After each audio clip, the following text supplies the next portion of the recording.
Hello and welcome to a new episode of Project 25. This is your host, Andrea Juarez, and if you're a new listener, I hope that the podcast is valuable for you. You know, every episode is very different from the others because all lives are different, and I love celebrating that. So I'm very grateful that you're here, and thank you very much for your time. And today I have a really cool episode. We are close to Pride Calgary and it's starting in September, so it's in 2 days, and that's very exciting. And in light of Pride Calgary, today I have an interview with Kenin. She is such a nice and joyful person, and she describes herself as an immature 71-year-old. She was born and raised in California, but when she was a kid, she loved Canada even though she had never visited. Some of her family members were from here, so that's how she got interested in the culture and the geography, etc. In her 20s, she served in the army, got married, and moved to Canada. And nowadays, after doing many things, becoming a mom, traveling across the country, she has settled in Calgary and is a proud member of the Rainbow Elders of Calgary. In this conversation, Kate takes us a little bit before 25. She shared a couple of stories from her childhood, and you can get to know more about her from those stories and her essence as a person.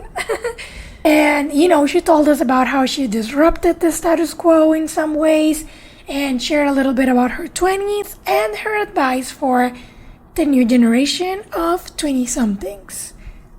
I also have a lot of fun doing this interview. Honestly, Kate has so much charisma and she loves to tell stories, so I hope that you laugh with us as well. And whatever you are, whatever you're doing, I hope that this episode brightens your day. And before we go to our episode, I just want to say that if you are familiar with this podcast, you probably have heard previous episodes where we talk about Rainbow Elders of Calgary. And if you don't, just so you know, Rainbow Elders of Calgary is a volunteer-run, non-profit organization working to make significant differences in the lives of 2S LGBTQ+ seniors. You can go to rainbowelders.calgary.ca and learn more about what they do and how they support their community. I will also leave the website on the episode description, and if you feel like it, you can send them a donation as a way to support or even reach out. Anyways, here's the episode.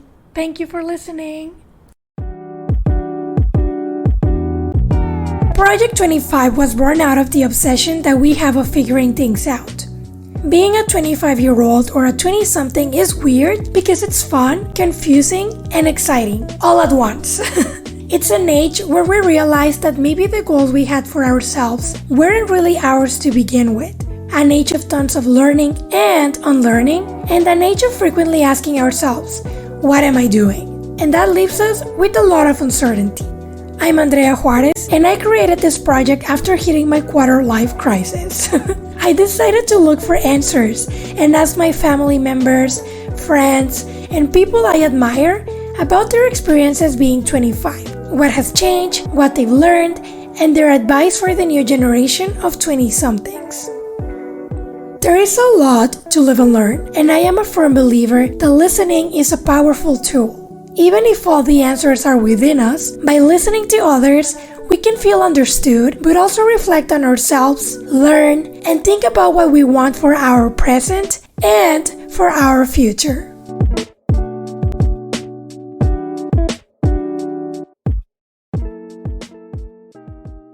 Thank you very much, Kate, for joining me today this Saturday morning. Thank you for having me. Yeah, and for making the effort of coming here. Thank you very much. So I just want to start off by asking you probably some of the questions. If you don't mind telling me, what's your age, title, and I don't mind. How would you describe yourself? I'm an immature 71-year-old. I never grew up. I got the Peter Pan syndrome. I love it. And Kate, so you were just telling me something about like walking in Hollywood Boulevard and stuff. You said maybe we don't want to talk about that, but since we were talking about many moons ago, I wanted to ask, what did you do when you were 25? So were you studying somewhere or working or... 25?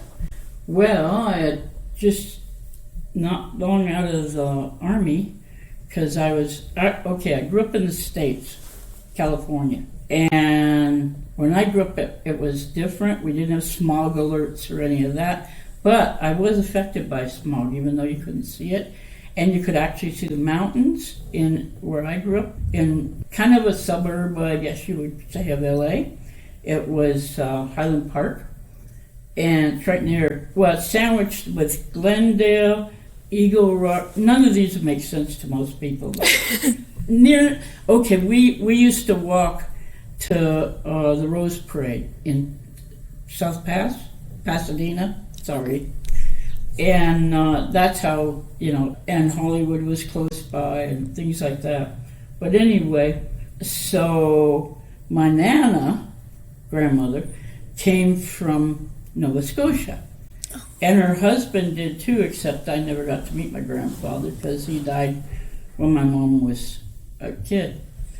And I died when my mom was a kid, unfortunately. I was 12. But anyway, and so when I joined the military, I always knew I was going to come here and live. Because at my grandmother's knee, Nana, she used to tell me all about Canada. And even as a child, like in grade school, I would get any books I could, especially if they had pictures of Canada. Oh. And I begged my teachers all the time, even when I was in junior high and high school, to talk about Canada, but they wouldn't.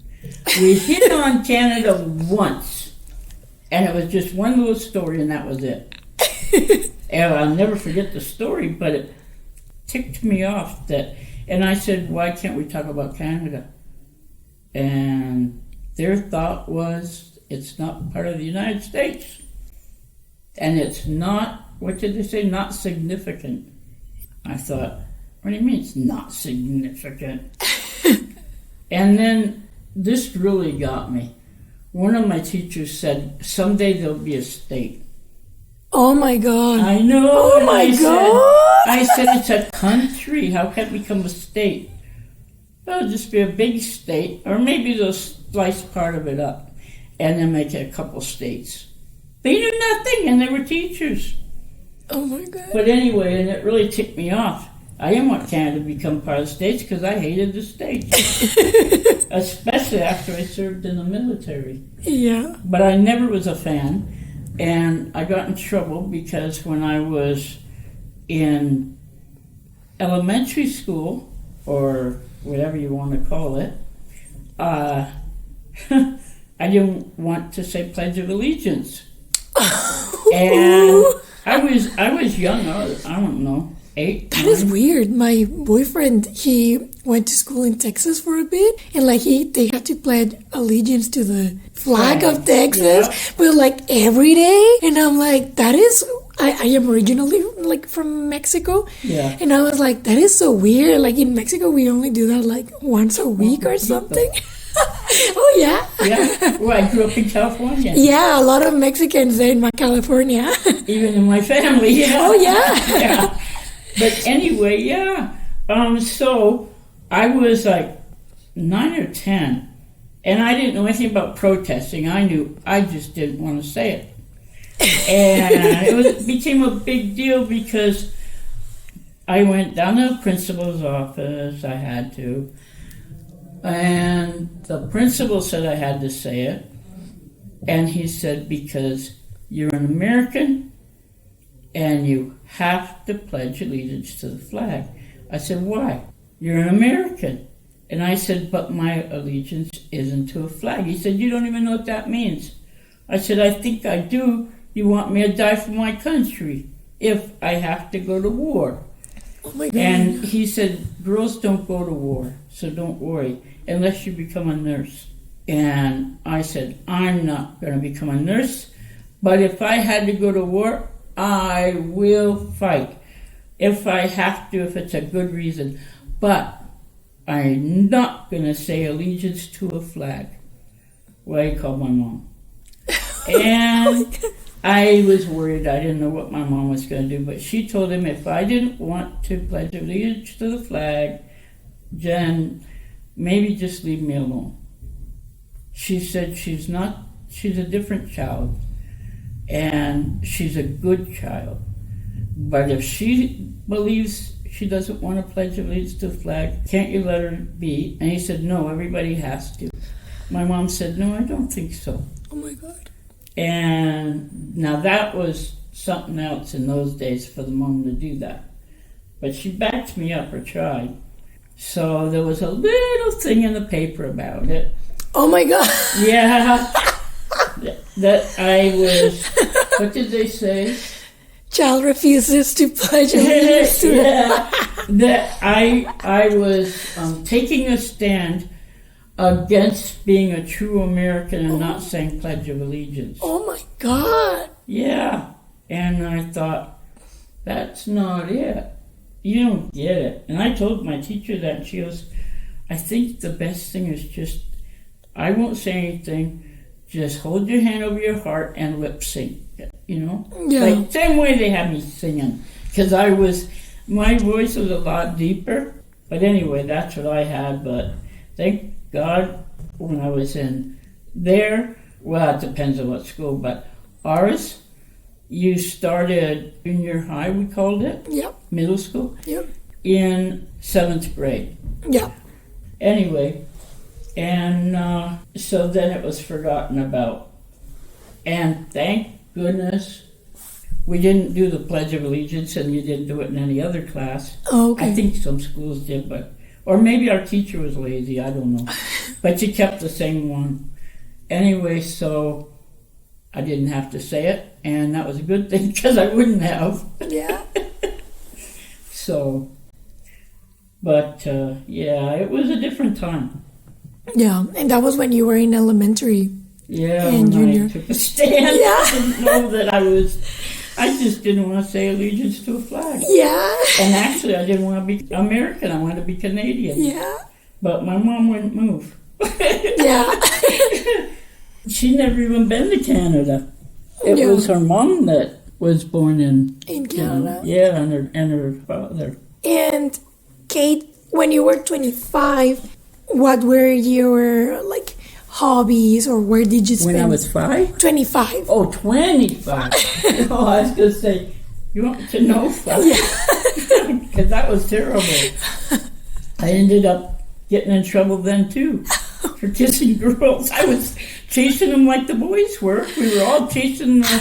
And none of the kids did anything. They never said anything. Yeah. But all of a sudden, my arm was yanked. And she practically, because I was always short, and she practically had me off the ground with my left arm and marched me right into the principal's office and told me, girls don't kiss girls, only boys. And yelling at me the whole time, and then slammed me down in the chair, wooden chair. Sorry. And said, you wait here. And she went in and talked to the principal, came out, and she said, you get in there.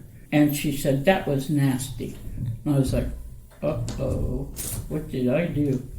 So then he said, I'm going to talk to your mother.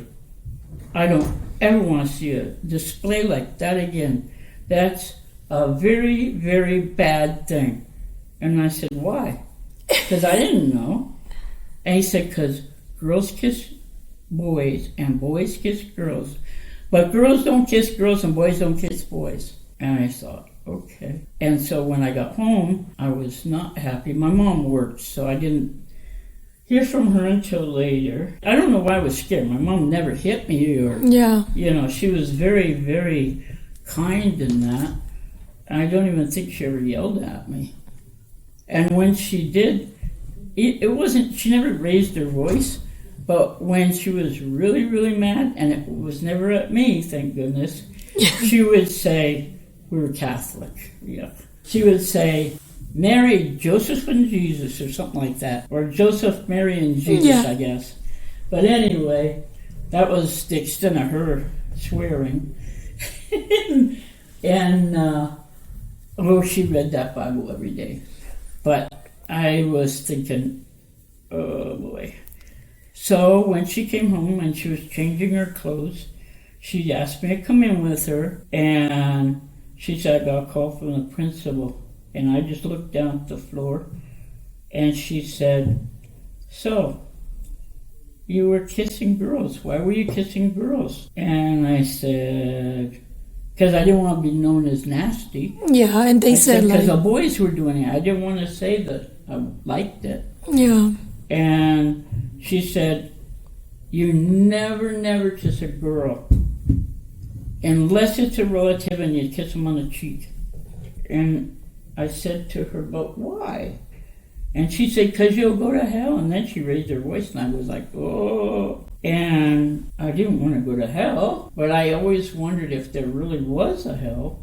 So she read me the riot act about it, but she got kinder in her voice. And she said, please, don't kiss girls. Only boys, but not now. You're too little. So I, okay, Mom. But I was feeling inside. I felt I really was bad because I wanted to. And everyone told you girls to not. Yeah. So I figured I better forget that. So I went around. I think it was 12. A boy was crazy about me. Well, actually, there were 3 of them. I said yes to the first one because I didn't know what, a boyfriend. I was 12. So he said, oh, good, because Greg wanted to. That was Danny, I think. And I said, oh, well, then I'll go with Greg. And then Greg told me, oh, good, Jimmy wanted to. Now, Jimmy was the cutest boy in class, so I said, okay, Jimmy. I said, never mind, I'll go with Jimmy. So the next day, and this is how crazy it is, those 2 boys helped him even though they didn't want to, and we met in the closet. I know it sounds crazy, but it was open at both ends. It was in the classroom. So, and there was a sink at one end. I don't know, it was different then. Anyways, and that was a progressive school, by the way.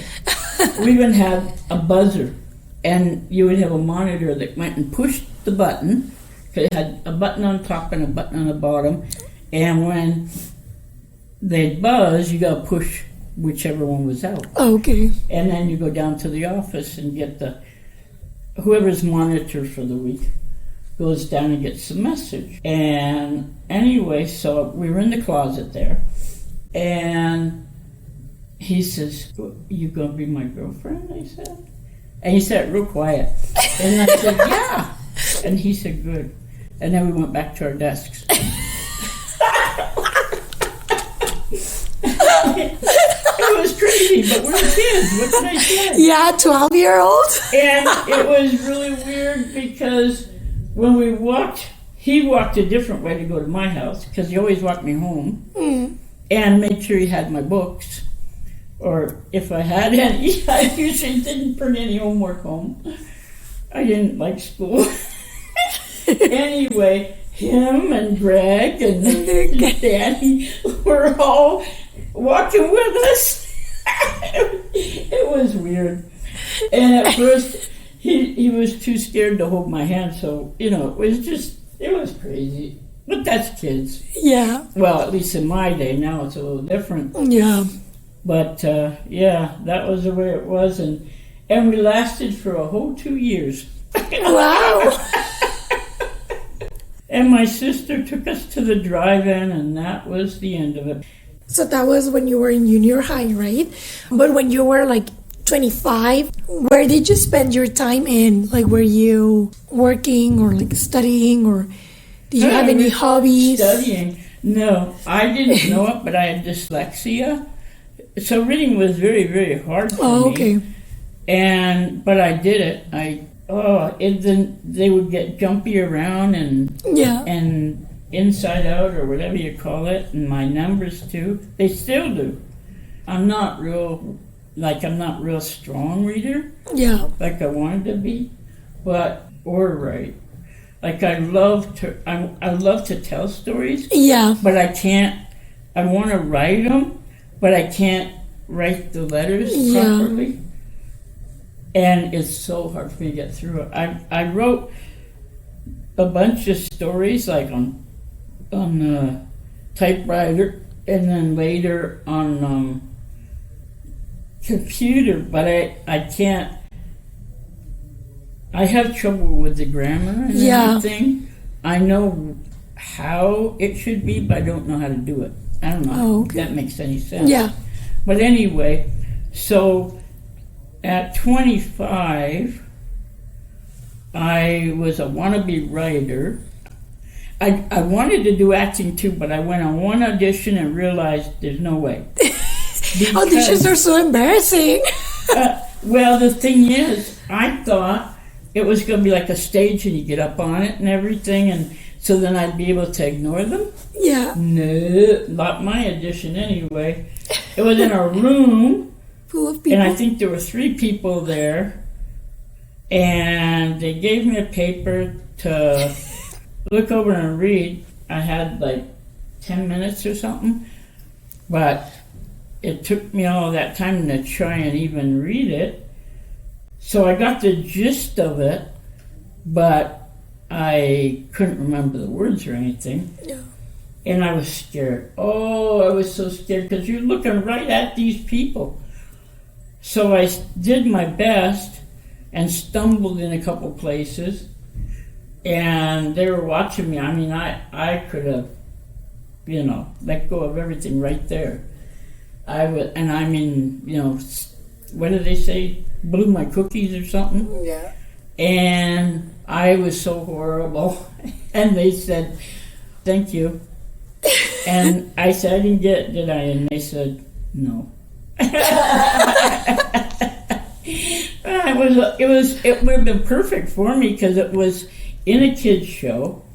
And it was one of the first shows with you acting like animals. Oh, okay. And I was up for the part. I think if I remember right, it was an elephant girl. She had a little thing. But anyway, I didn't get it, so. Well, I could have, there was a couple of different female parts, but that's one I did for. And I thought, man. But I learned that what you do is, you don't, even though there were like 3 people, I could have looked past them. Yeah. Where they'd think I was looking at them, but it wasn't. Yeah. And pretended they weren't there, and then I probably would have done a nice job. Yeah, I've auditioned before too, and I felt so awkward. I was like, what am I doing? Yeah. And also, Kate, I wanted to ask you, so when you were 25, you said that you also wanted to write. What was your vision of the world back then around you? At 25, I cared more about animals than people. I've always cared more about, or little kids. I love little kids. Always looked at young, and I still do, young people and little kids and animals. I love listening to them, the people. And I love their ideas and stuff, and I can't give them enough support myself. I think that I go out of my way when it's a young person because I just love them to death, and I hope they're going to change the world for the better. Yeah. Because we sure didn't. Yeah. It's crap. I mean, I'm telling, I just don't think you should waste. Yeah. Let's put it that way.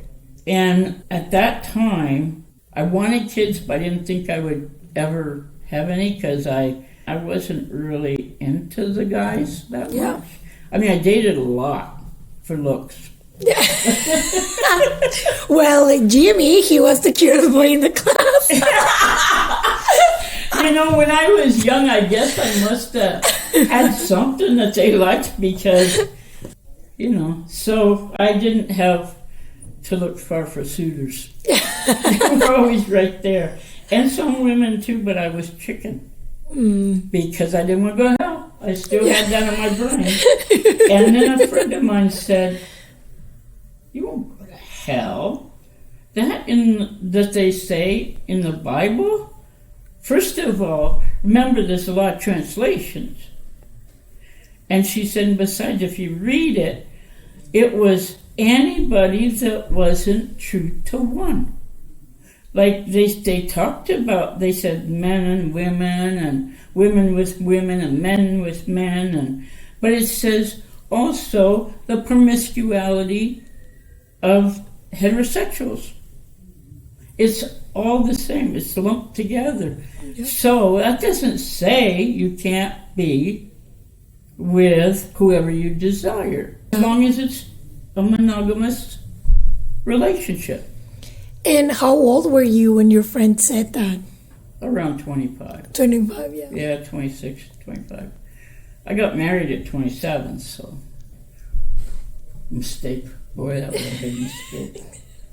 But I loved the country, and he was a farmer, and I tried to call it off the day before, and I knew I was coming here.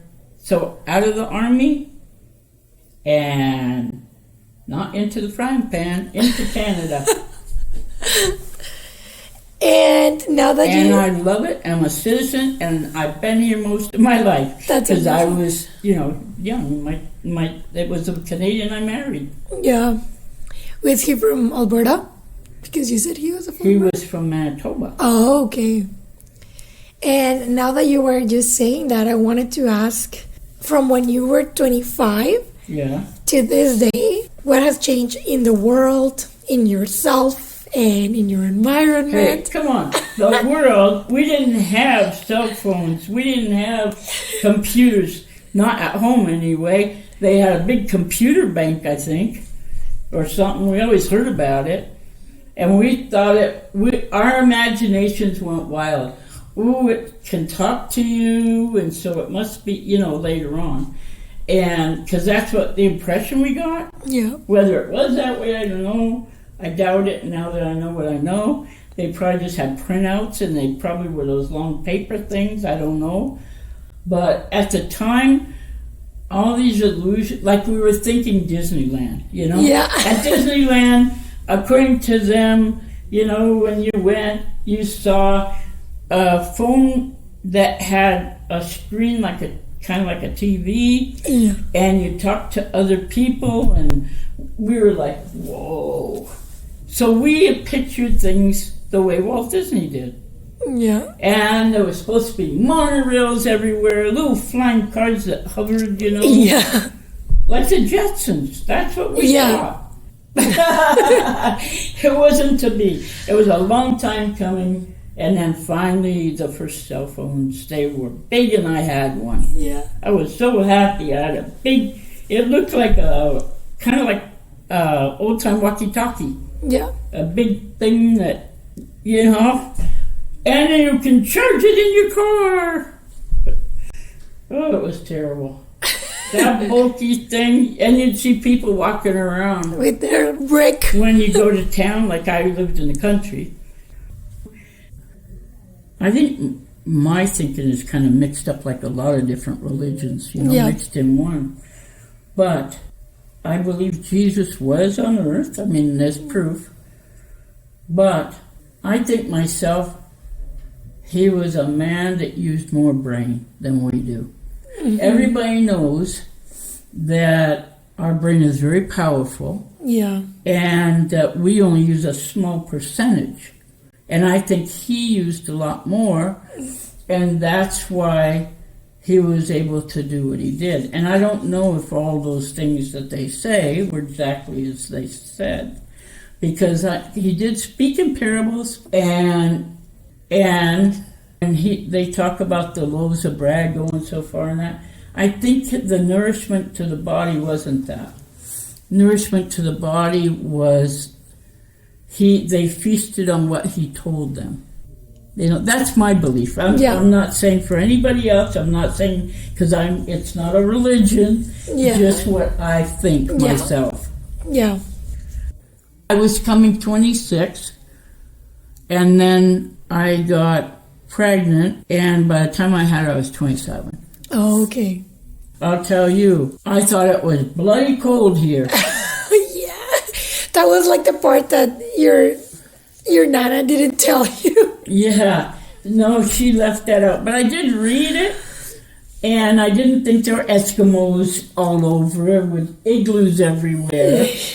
But, because I read. Yeah. And I would learn everything I could. And I knew it wasn't like Sergeant Preston of the Yukon with his dog King, you know. Yeah. I knew it wasn't like that because my nana told me. And I knew about everything, like the change of seasons, how beautiful it was. Yeah. And I wanted to be part of it. And when you were part of it, how was it like? Like when you moved here?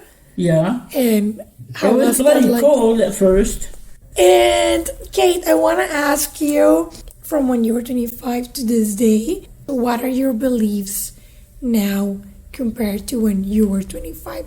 Have they changed? Are they the same? Okay, first of all, let me say, I didn't even hear, even though I knew there were a lot of people out, I was not putting it out there. Mm-hmm. And I did have a relationship for a while, way younger person than myself, and that kind of felt weird in a way, but at the same time, we had a lot in common. I wish I could still do it. I love camping. I still have my camping stuff. Yeah. And my tent, everything. I love camping, and she did too. And she had 2 little adopted girls. And I love fishing. I mean, I guess you could say camping and fishing, they're my passion. Yeah. And so she loved that. And I don't know, we just were, I thought, a good fit. But she had a problem with the age difference. When she found out my age, she was fine until I told her. and How old were you, if you don't mind me asking? She was in her 30s, I was in my 50s. Oh, okay. But it didn't feel like it. Yeah. Every time she thought about it. So that was that. After a while, it was the end. And then now, at this age, and everything I've been through, if you want to take and think what you want to think about me, I don't care. I'm not in a relationship. Yeah. But still, and I was in the gay parade last year, right at the front. Yeah, that's where I discovered the rainbows, because I was at the parade, like as the public. Oh, so you saw us coming? So I saw you like opening the pride parade, and like I already had started this parade, and I was like, oh my gosh, I'm gonna reach out. Okay, yeah. Yeah, I was on my scooter, and I take my hat off. I had a cowboy hat on, and I tip it to the kids, and you know, just people that looked like they were having fun. I tip it, my hat to them. And I was riding into the crowd and back over by the cart that we had that people were riding in. It was fun. Yeah. And I couldn't believe that the founder would take and carry the banner. Yeah. And I wanted to ask you now, what advice do you have for today's 20-somethings, or what do you wish you knew when you were 25? A lot. I didn't know diddly at 25. I wish I had known then how important it is to put a savings away. That like, for instance, bonds or something, and then, you know, when they mature, I would roll them over. Yeah. Or if you have to, take half and then put that back into a bond. Or whatever it is that you choose, stocks, you know. Or you can go stocks and bonds. But stocks scare me. Yeah. Because what if, even if it's something real great at the time, but it crashes. You never know. You're in trouble. So a bond is safe. Yeah. But, you know, that's me. And some people just want to keep it in the savings. But I like something that matures more. Yeah, grows. Yeah. And also, I don't know. I just worry a lot. So I figured that You don't seem like a warrior. well, a bit I am, yeah. But that I think it's important to save for when you get old. Yeah. Because who knows what's going to be like then. To me, you need to look at everyone beneath the skin, beneath the hair. Look at their heart. Yeah. Look at what's really in them. And another thing, treat everyone the same. Be kind. Yeah. Always try to be kind to people. Doesn't matter what they wear, what they look like, even if they have different disabilities or challenges, is what I like to say and what's appropriate today. Whatever challenge, doesn't matter. What is on the outside or what you perceive, take a real good look. Yeah. And remember to be kind. Thank you. You're welcome. And yeah, is there anything else that you like to add that you think it's important and I didn't ask you? Put yourself in everyone else's shoes. For real. Like Guacamole and my moccasins. I don't wear moccasins, but you know what I mean. I like to say that because I think it was indigenous people that first said that, and it's true. Put yourself in their shoes.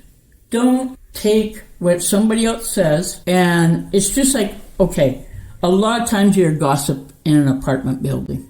Yeah. Ooh, blah, blah, blah, about this person, blah, blah, blah, blah, about that person.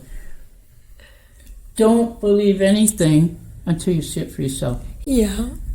Because who knows why they're saying that? And besides, it's not firsthand. You want to go to the person themselves and get to know them and see what's what. And you don't have to be best friends with everyone. Yeah. But just be nice to everyone. Because it's a kinder, gentler world that we want. Yeah. Or we should want. And never hit a kid. Or kick a dog. Okay, perfect. Thank you very much, welcome. Kate. It was a pleasure being here. Yeah, it was a wonderful chat. Thank you. Thank you. Thank you very much for listening. If you'd like to support the show, please share this episode with your friends or with someone who may benefit from this conversation. You can also rate the show and leave a review and follow it on Instagram at project25.podcast. And if you'd like to share your story or know someone who does, feel free to email me at andrea.project25@gmail.com. You can also send me your comments and suggestions in case you want to see someone here. And that's all from me. Bye-bye.